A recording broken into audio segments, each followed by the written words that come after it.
সাতক্ষীরায় আওয়ামী লীগের সংরক্ষিত আসনের সাবেক সংসদ সদস্য রিফাত আমিনের বাসা থেকে অস্ত্র ও মাদক উদ্ধার করেছে সেনাবাহিনী। রোববার দুপুরে শহরের মঞ্জিদপুর বাড়িতে এ অভিযান চালানো হয়।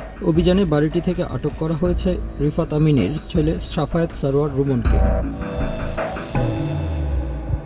অভিযানের শুরুতে বাড়ির দ্বিতীয় তলা থেকে লাফিয়ে পালানোর চেষ্টা করেন রুমন, এতে পায়ে আঘাতপ্রাপ্ত হন তিনি। সাতক্ষীরা সেনা ক্যাম্পের মেজর ইফতেখার রহমান জানান, গোপন সংবাদের ভিত্তিতে এই অভিযান চালানো হয়। অভিযানে বাসা থেকে একটি রাইফেল, ৩০০ পিস ইয়াবা, মদসহ মাদক গ্রহণের নানা সরঞ্জামাদি উদ্ধার করা হয়েছে। উল্লেখ্য, ওই সাবেক নারী সংসদ সদস্য বর্তমানে মার্কিন যুক্তরাষ্ট্রে তার বড় ছেলের বাসায় রয়েছেন বলে জানা গেছে। এই বাড়িতে ছোট ছেলে মাদকাসক্ত রুমন বসবাস করতেন একাই।